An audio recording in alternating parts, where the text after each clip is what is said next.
Hello everyone, welcome to Praveen's learning hub. आज का जो लेक्चर है, आज के लेक्चर में हम लोग 12th स्टैंडर्ड का जो हिस्ट्री है उसका जो फर्स्ट चैप्टर है उसका सेकंड पार्ट देखने वाले हैं। फर्स्ट पार्ट में हम लोगों ने कवर किया था रेनेसांस के बारे में, ठीक है। यूरोप में किस तरीके से रेनेसांस हुआ, उसका इम्पैक्ट क्या हुआ, क्रसेड्स क्या होते हैं वगैरह वगैरह, वो सब पढ़ा था फर्स्ट वीडियो में। आज के वीडियो में या फिर आज के लेक्चर में हम लोग क्या देखने वाले हैं, जो भी रिमेनिंग पार्ट है उसमें डेवलपमेंट ऑफ साइंस, ठीक है। उसमें क्या क्या देखेंगे हम लोग कि किस तरीके से यूरोप में जो साइंस है वो डेवलप हुआ, अलग अलग इंस्ट्रूमेंट्स डेवलप हुए, अलग अलग इन्वेंशंस हुए, वो साइंटिस्ट लोग कौन थे वगैरह वगैरह। उसके बाद हम लोग पढ़ेंगे कि जो भी यूरोप में अलग अलग डिस्कवरर्स है, ठीक है, या फिर जिन्होंने बड़ी बड़ी जोग्राफिकल डिस्कवरीज की थी, जो अमेरिका का खोज किसने किया, अफ्रीका का खोज किसने किया, उसके बाद इंडिया के लिए सी रूट किसने खोज निकाला, उन सब के बारे में आज इस लेसन में पढ़ने वाले हैं और इस पार्ट में पढ़ने वाले हैं। और लास्ट में हम लोग इंडस्ट्रियल रिवॉल्यूशन के बारे में भी पढ़ेंगे और थोड़ा बहुत इकोनॉमिक्स नेशनलिज्म क्या होता है वो भी देखेंगे। तो स्टार्ट करते हैं आज का लेक्चर फर्स्ट पॉइंट से, जो है डेवलपमेंट ऑफ साइंस, ठीक है। डेवलपमेंट ऑफ साइंस यूरोप में किस तरीके से हुआ, तो 17th सेंचुरी में एक फाउंडेशन बना, फाउंडेशन फॉर मॉडर्न साइंस, ठीक है। एक फाउंडेशन बना फॉर द मॉडर्न साइंस। और इस जमाने में मतलब 17th सेंचुरी के आसपास बहुत सारे इंस्टीट्यूशंस बने जो एजुकेशन को डिनोटेड थे, डेडिकेटेड थे। तो उसमें से एक इंस्टीट्यूशन है एकेडमी ऑफ लिंक्स आइड, जिसको लिंचियंस एकेडमी भी बोला जाता है। दूसरा नाम है एकेडमी ऑफ एक्सपेरिमेंट, जो फ्लोरेंस में था। तीसरा royal society of improving knowledge, जो लंदन में था। उसके बाद फ्रेंच एकेडमी ऑफ साइंसेस, ये फ्रांस में था। तो ये कुछ 4 एकेडमीज बने थे जो स्पेशली स्टडी को डेडिकेटेड थे in the study of science, ठीक है, सिंपल।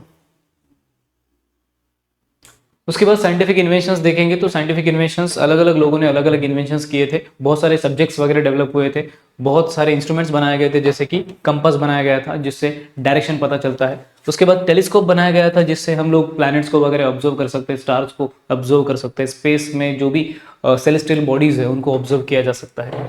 उसके बाद थर्मोमीटर बनाया गया था, माइक्रोस्कोप बनाया गया था इसी जमाने में। तो धीरे धीरे साइंस डेवलप हो रहा था, ठीक है, अलग लेवल पे जा रहा था पूरा का पूरा साइंस।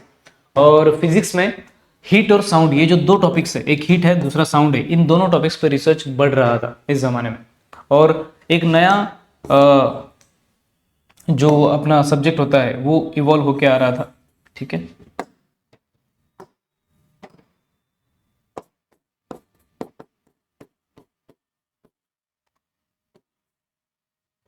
टेक्सोनॉमी नाम का जो नया सब्जेक्ट है वो इवॉल्व होके आ रहा था। ये टेक्सोनॉमी किस में आता है, जूलॉजी में आता है। जूलॉजी किस में आता है, बायोलॉजी में। सो टेक्सोनॉमी मतलब टू क्लासिफाई एनिमल्स, ठीक है। एनिमल का क्लासिफिकेशन जिस सब्जेक्ट में स्टडी किया जाता है, जिस सब्जेक्ट के अंडर स्टडी किया जाता है, उसको टेक्सोनॉमी बोलते हैं।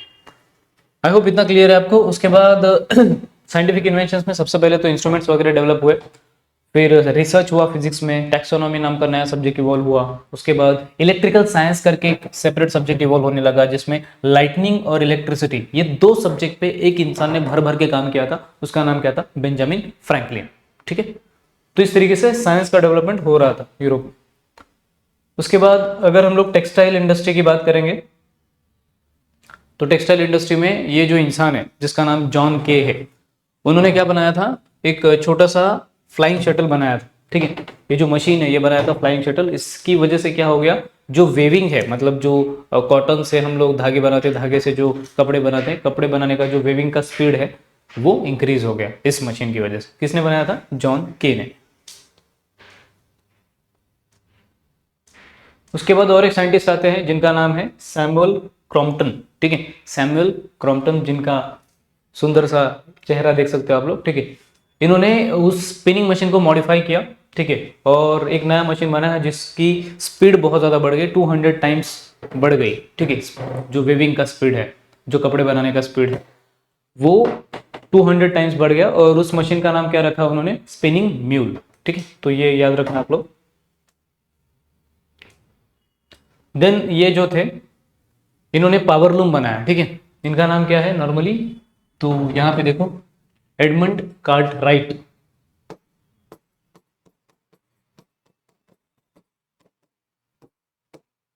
कार्टराइट ये इनका नाम है, ओके। तो इन्होंने क्या बनाया था, एक पावर लूम बनाया था जो पावर पे चलेगा, और इसको क्या बोला जाता है, कॉटन गिन। इसका नाम क्या है, कॉटन गिन।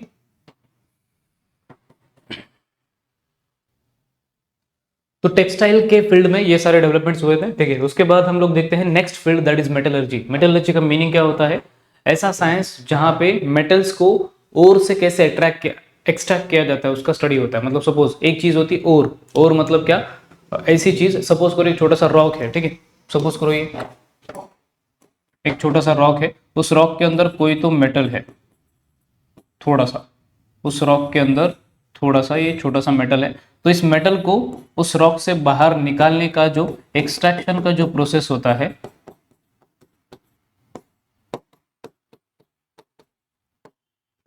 उसी को मेटलर्जी बोलते हैं, ठीक है। मेटलर्जी का बेसिक मीनिंग क्या है? सपोज एक ओर है, ओर मतलब जिसके अंदर मेटल होता है, मेटल को उस ओर से सेपरेट करने का या फिर एक्सट्रैक्ट करने का जो प्रोसेस है उसी को बोलते हैं मेटलर्जी, ठीक है। एक्सट्रैक्शन की जगह पे आप लोग सेपरेशन ये वर्ड यूज कर सकते हो। किससे? ओर से मेटल को सेपरेट करने का जो भी प्रोसेस रहेगा उसको क्या बोलते हैं? मेटलर्जी। तो मेटलर्जी कैसे डेवलप हुआ? इधर 1865 के आसपास जो स्टील है, स्टील बनाया जाने लगा from the molten ion. Ion से स्टील बनता है, ठीक है, आयन में 2-3 चीजें मिक्स करके। उसके बाद जो मोल्टन मेटल्स रहेंगे, जैसे छोटा मोटा जो आयन का मोल्टन मटेरियल रहेगा वो आयन बार्स में लगाएंगे। मतलब सपोज करो ये बार है और इसके अंदर अगर मोल्टन मटेरियल डाल देंगे तो फिर क्या हो जाएगा? सपोज ये बाहर इसके अंदर मोल्टन मटेरियल डाल देंगे तो फिर वो सूख के सॉलिड बन जाएगा और उसको रेल की पटरी बनाने के लिए, फिर रेलवे ट्रैक बनाने के लिए यूज किया जा सकता है। तो ये सब मेटलर्जी में डेवलप हुआ था, ठीक है। देन यूज ऑफ मशीन्स देखेंगे तो अलग अलग लोगों ने अलग अलग मशीन बनाई। जैसे जेम्स वैट नाम का जो ये सुंदर सा आदमी है, उन्होंने स्टीम इंजन बनाया था, ठीक है। स्टीम इंजन का स्टार्टिंग में जो यूज होता था वो किसके लिए होता था? ट्रांसपोर्टेशन, ठीक है। पहले तो ये कोल और आयन ट्रांसपोर्ट करने के लिए यूज किया जाता था। कोल, आयन या फिर जो रॉ मटेरियल है इसको ट्रांसपोर्ट करने के लिए, मतलब इंडस्ट्रीज में एक जगह से दूसरी जगह ले जाने के लिए ये स्टीम इंजन का यूज किया जाता था। बाद में फिर उसका यूज बढ़ गया, ठीक है। बाद में अगर हम देखेंगे तो first attempt of using steam engine for road transport वो किसने किया था? रोड ट्रांसपोर्ट के लिए इसने किया था, इन्होंने। The first steam locomotive travel engine, ठीक है, travelling engine was introduced by the George Stephenson. George Stephenson नाम का ये सुंदर सा आदमी था, ठीक है। और इसने फर्स्ट टाइम रोड में या फिर रोड पे इंट्रोड्यूस किया था स्टीम इंजन को। तो इस तरीके से गाड़ियां वगैरह स्टार्ट हो गई। और एक छोटा सा आदमी है थॉमस बेल, ठीक है। इन्होंने रोलर प्रिंटिंग का जो सिस्टम है वो स्टार्ट किया था। रोलर प्रिंटिंग, ठीक है, रोलर के ऊपर प्रिंट करना, फैब्रिक के ऊपर प्रिंट करना, वो सिस्टम इन्होंने स्टार्ट किया था, थॉमस बेल। ये तो हम लोगों ने देख लिया, ठीक है, कि फर्स्ट टाइम स्टीम इंजन का यूज रोड पे होने लगा, ठीक है, ट्रैवलिंग के लिए। तो ये सारे जो अब तक हम लोगों ने देखे वो सारा साइंस के अंदर जो भी डेवलपमेंट हुआ उसके बारे में था। ओके, उसके बाद हम लोग देखते हैं कि जो नेक्स्ट टॉपिक है ज्योग्राफिकल डिस्कवरीज, ठीक है, उसके बारे में देखते हैं। अलग अलग जो ट्रैवलर्स थे दुनिया भर के, जिन्होंने बहुत बड़ी बड़ी प्लेसेस को, बहुत अलग अलग प्लेसेस को डिस्कवर किया। कुछ लोग खुद की मर्जी से डिस्कवर किए थे, कुछ लोगों को ऑर्डर दिया गया था by the king of that country कि आप जाओ डिस्कवर करो वगैरह वगैरह, ठीक है, नए नए प्लेसेस। तो ज्योग्राफिकल डिस्कवरीज में सबसे पहला जो डिस्कवरर है, ज्योग्राफिकल डिस्कवरर या फिर ट्रैवलर, उनका नाम क्या है? Marco Polo. बहुत ही फेमस ट्रैवलर है मार्को पोलो। इन्होंने, ये पहले तो इटालियन ट्रैवलर थे, इटली से इनको भेजा गया था, आगाल दिया गया था, ठीक है, तो इंट्रोड्यूस करने के लिए नए प्लेसेस या फिर नए प्लेसेस खोजने के लिए। So he introduce China and Asian countries to the Europe. मतलब वो चाइना में 17 ईयर्स तक रहे थे और एशियन कंट्रीज का भी अच्छा खासा नॉलेज था, एशियन कंट्रीज में घूमे थे। तो एशियन कंट्रीज के बारे में और चाइना के बारे में यूरोप को किसने बताया? मार्को पोलो ने, ठीक है। ये कहाँ से थे? इटालियन ट्रैवलर थे। इटाली कहाँ पे आता है? यूरोप में। उसके बाद he studied the Mongolian and Chinese language. दो लैंग्वेज उन्होंने स्टडी किया था। चाइना के बाजू में ही, चाइना के ऊपर वाले साइड मंगोलिया करके कंट्री है छोटू सा, ओके। तो मार्को पोलो का याद रखना है आपको, वो इटालियन ट्रैवलर थे, वो चाइना और एशियन कंट्रीज में रहे थे। तो चाइना को और एशियन कंट्रीज को यूरोप से किसने इंट्रोड्यूस करवाया? तो मार्को पोलो। और उन्होंने 2-3 लैंग्वेज सीखी थी, जैसे मंगोलियन और दूसरा अपना चाइनीज। नेक्स्ट इब्न बतूता नाम का छोटा सा इंसान था जो अलग अलग कंट्रीज विजिट करता था। उसमें से इंडिया भी आता है, मालदीव्स भी, सुमात्रा, उसके बाद चाइना वगैरह ये सारी कंट्रीज में उन्होंने विजिट किया था। ठीक है, इब्न बतूता का सिंपल सा फंडा था कि अगर वो एक रूट पे एक बार जाएंगे तो दोबारा उस रूट पे नहीं जाएंगे, मतलब एक कंट्री को विजिट किया तो दोबारा उस कंट्री में फिर से नहीं जाएंगे, और वो अपनी जिंदगी के 30 साल सिर्फ उन्होंने ट्रैवलिंग किया है, इब्न बतूता। ओके, देन आगे देखेंगे तो ये जो खतरनाक इंसान दिख रहा है आपको, इनका नाम क्या है, हेनरी द नेविगेटर। ये कहां से थे, तो पुर्तगाल से थे। पुर्तगाल नाम का जो देश है, मेजोरिटी जो ट्रैवलर्स थे वो यहीं से थे, Portugal. He was the prince of Portugal. ठीक है, और इन्होंने 2 प्लेसेस को खोजा था वेस्टर्न अफ्रीका में, नॉर्थ अफ्रीका में, discovery of Madeira and Azores. ठीक है, अफ्रीका के आजू बाजू में था। ठीक है, जो छोटे छोटे आइलैंड्स है उनको खोज निकाला था। ठीक है, नियर अफ्रीका, अफ्रीका कॉन्टिनेंट के आजू बाजू में मेडेरिया एंड एजोरस। उसके बाद ये खुद कहाँ से थे, पुर्तगाल से, मतलब ये पुर्तगीज थे। एक बार अफ्रीका में, अफ्रीका के जो अलग अलग आइलैंड्स है या फिर अलग अलग प्लेसेस डिस्कवर कर लिए तो फिर बाकी के पुर्तगीज लोग वहाँ आने लगे। ठीक है, और वहाँ के भोले वाले लोगों को उठाने लगे। Portuguese started to transport African people to their country, मतलब अफ्रीकन पीपल को वहाँ से उठाया करते थे, अपनी कंट्री में ले जाया करते थे, और वहाँ उनको स्लेव बना के रखा करते थे, गुलाम बना के रखा करते थे। तो इतना खतरनाक हालत हो गया था अफ्रीका का। देन नेक्स्ट है अपना जो बार्तोलोमी डायस है। ठीक है, ये भी पुर्तगीज था। ठीक है, इसने स्टार्ट किया था जर्नी कहाँ से, पुर्तगाल से। पुर्तगाल से वो बेचारा जो एशियन कंट्रीज है उनको डिस्कवर करना चाहता था, लेकिन वो कहाँ तक पहुंच गया, tip of Africa, southern tip of Africa. Africa के, सपोज ये अफ्रीका नाम का कॉन्टिनेंट है, तो उसका जो सदर्न पॉइंट है यहाँ तक पहुंचे थे ये, और उसका नाम रखा गया Cape of Good Hope. Okay, और he was the first to circumnavigate the African continent, मतलब इन्होंने अफ्रीकन कॉन्टिनेंट को ऐसे सर्कम नेविगेट करने वाले पहले इंसान थे।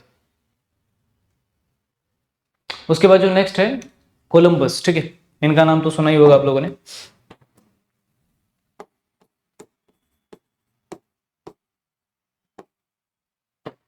कोलंबस, इनको डिस्कवर करना था इंडिया, लेकिन ये पहुंच जाते हैं कहीं और। ठीक है, तो 1453 में क्या हुआ था, इस्तांबुल नाम का छोटा सा कंट्री था। तो सपोज ये यूरोप है और ये एशिया है। ठीक है, और यहाँ पे बीच में छोटी छोटी कंट्रीज है, तो इसमें से एक कंट्री था टर्की। तो टर्की के अंदर नॉर्मली एक शहर था इस्तांबुल, या फिर उसका दूसरा नाम है कॉन्स्टेंटिनोपल। तो यहाँ पे 1453 से पहले यहाँ से लोग क्या करते थे, यूरोप से लोग एशिया में इस रूट से जाते थे, इस शहर को या फिर सिटी को क्रॉस करके। लेकिन प्रॉब्लम क्या हुआ, वो जो टर्की में इस्तांबुल करके जो सिटी था, उस सिटी के ऊपर अटैक कर दिया किन्होंने, वो जो सिटी था छोटा सा इस्तांबुल, उसके ऊपर ओटोमन तुर्क्स ने अटैक कर दिया, और फिर पूरा का पूरा जो इस्तांबुल है वो कैप्चर कर लिया। तो फिर अभी इनको जो यूरोपियंस को एशिया की तरफ जाने के लिए दूसरा रूट चाहिए था। तो तभी से स्टार्ट हुआ सी रूट को खोजने का, मतलब सी के जरिए किस तरीके से हम लोग जा सकते हैं एशियन साइड। ओके, तो need of new sea route, तो कोलंबस ने ट्राई किया, लेकिन वो बेचारा चाहता था इंडिया जाना, लेकिन पहुंच गया अमेरिका, ऐसा। ठीक है, क्योंकि उस टाइम पे ज़्यादा अभी गूगल मैप तो था नहीं कि एकदम परफेक्ट तरीके से जाएं, तो ये बहुत ही हिम्मत करके अनजान रास्ते खोजते थे, और किस तरीके से नए कंट्रीज खोज सकते हैं उसका ट्राई करते थे। उसके बाद जो नेक्स्ट है दैट इज अमेरिगो वेस्पुसी। ये जो छोटा सा बाबा दिख रहा है उसका नाम क्या है, अमेरिगो वेस्पुसी। इन्होंने अमेजोन का डेल्टा रीजन खोज लिया था, अमेजोन रिवर के आजू बाजू वाला जो डेल्टा रीजन है वो खोज लिया था। एंड ऐसा बोला जाता है कि इस अमेरिगो वेस्पुसी की वजह से ही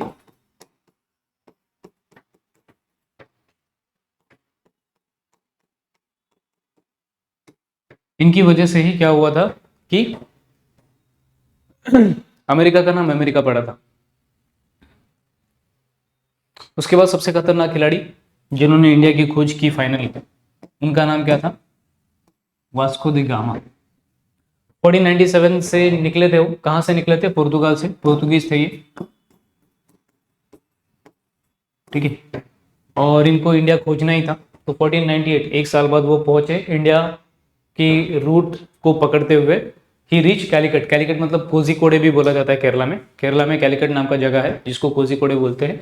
वहाँ पे ये पहुंचे, और वहाँ पे पहुंचने के बाद ही डिस्कवर्ड द इंडिया, मतलब फाइनली इतने सारे ट्रायल के बाद बहुत सारे लोगों ने ट्राई किया इंडिया को खोजने का, लेकिन फाइनली वास्को दी गामा ने इंडिया का जो सी रूट है वो खोज निकाला। इंडिया को खोज नहीं निकाला, इंडिया का जो सी रूट है वो खोज निकाला।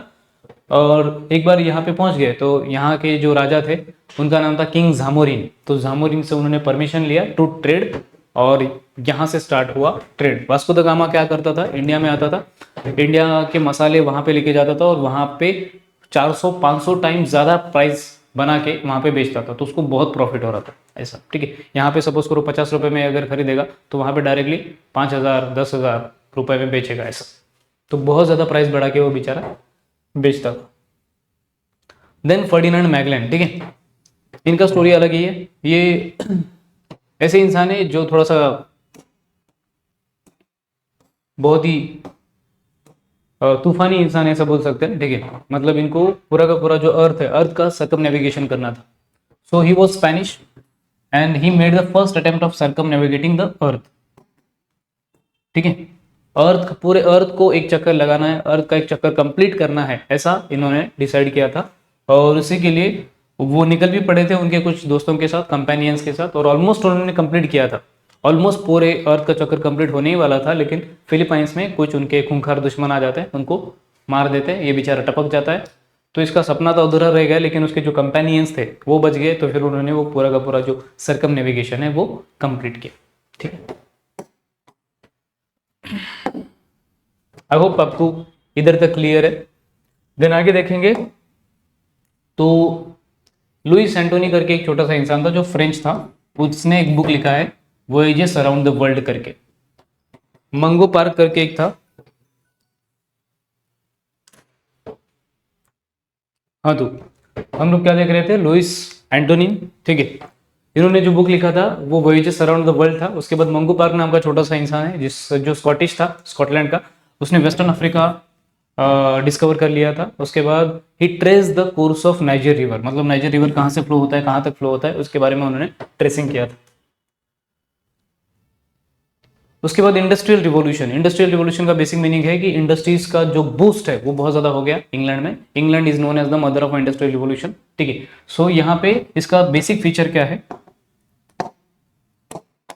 कि नेचुरल प्रोडक्शन से मैकेनाइज प्रोडक्शन, मतलब नॉर्मल जो पहले प्रोडक्शन होता था जो हाथों से या फिर हैंडीक्राफ्ट से वगैरह होता था, मतलब नॉर्मल घरगुती जिसको बोलते हैं हम लोग। ठीक है, नॉर्मल नेचुरल मेथड से होता था, लेकिन बाद में मैकेनाइज प्रोडक्शन होने लगा, मशीन्स का यूज ज़्यादा होने लगा।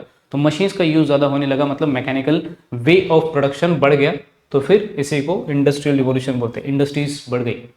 तो इसमें स्टीम पावर्ड और वाटर पावर्ड या फिर हाइड्रोलिक मशीन्स वगैरह स्टार्ट हो गए जो इंडस्ट्रीज में प्रोडक्शन के लिए यूज़ किया जाते थे। उसके बाद इंग्लैंड में ऐसा एटमॉस्फेयर क्रिएट हो गया जो सपोर्ट कर रहा था इंडस्ट्रियल रिवॉल्यूशन को। ओके, तो उसमें आयरन कोल और आजू बाजू में मिल रहे थे, क्लाइमेट सूटेबल था कॉटन यार्न बनाने के लिए, और चीप लेबर अवेलेबल था। ठीक है, टेक्सटाइल इंडस्ट्री जिसकी वजह से बढ़ गया, एक तो क्लाइमेट अच्छा था कॉटन यार्न बनाने के लिए, और चीप लेबर वगैरह मिल रहा था, तो टेक्सटाइल इंडस्ट्री बढ़ गया, आयरन एंड मेटल इंडस्ट्री बढ़ गया।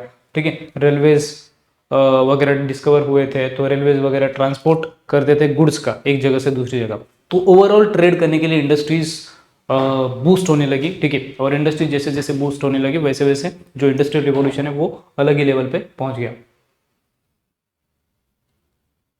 Then next last point of the topic, economic nationalism. ठीक है, इकोनॉमिक नेशनलिज्म देखेंगे तो इंडस्ट्रियल रिवॉल्यूशन के बाद इकोनॉमिक नेशनलिज्म स्टार्ट हुआ, जहां पे वेज ढूंढे जाने लगे। इकोनॉमिक नेशनलिज्म का बेसिक मीनिंग होता है खुद के फायदे के लिए हर कंट्री सोचने लगा, खुद कैसे ज़्यादा से ज़्यादा पैसा कमाया जा सकता है, खुद कैसे दूसरे लोगों पे, मतलब जो भी भोले भाले काले पीले लोग हैं दुनिया में, वहाँ पे जाके किस तरीके से उनको एक मार्केट में कन्वर्ट किया जा सकता है, किस तरीके से उनके चीप लेबर का यूज़ किया जा सकता है और खुद का प्रॉफिट कराया जा सकता है। तो जहाँ पे ये जाते थे नए प्लेसेस डिस्कवर करके, वहाँ के लोगों को ये कॉलोनाइज करते थे, वहाँ कॉलोनी बनाते थे और वहाँ के लोगों को लूटते थे, वहाँ के लोगों को यूज़ करते थे खुद के फायदे के लिए। और ऐसा दूसरा कंट्री ना कर पाए इसलिए दूसरी कंट्री के साथ राइवलरी होती थी। ठीक है, मतलब दूसरी कंट्री पे रेस्ट्रिक्शंस डाले जाते थे जो उनके दुश्मन है। जैसे जर्मनी, अगर जर्मनी फ्रांस के साथ करता था, फ्रांस ब्रिटिशों के साथ करता था, ऐसा उन आपस में उन सारे देशों में दुश्मनी थी और हर कोई खुद का जो फायदा है वो देख रहा था। इसी को बोलते हैं इकोनॉमिक नेशनलिज्म। ठीक है, नेशनलिज्म मतलब खुद के कंट्री के बारे में सोचना, टॉप लेवल पे वही थॉट रखना, और इकोनॉमिक नेशनलिज्म मतलब ये सब पैसे के लिए, प्रॉफिट के लिए करना। ठीक है, सो आई होप आपको ये पूरा का पूरा जो चैप्टर है वो क्लियर हुआ है। इसमें examples England, France, Belgium, Germany ये सारे हैं, ठीक है। सो यही था इस पूरे के पूरे लेसन में, ठीक है, जिसमें हम लोगों ने डेवलपमेंट ऑफ साइंस जो सेकंड पार्ट था वो भी कवर कर दिया है। सो आई होप आपको ये पूरा का पूरा चैप्टर क्लियर है। कुछ भी डाउट रहे तो आप कमेंट्स में पूछ सकते हो, ठीक है। मिलते हैं अगले लेक्चर में, तब तक के लिए थैंक यू, बाय बाय।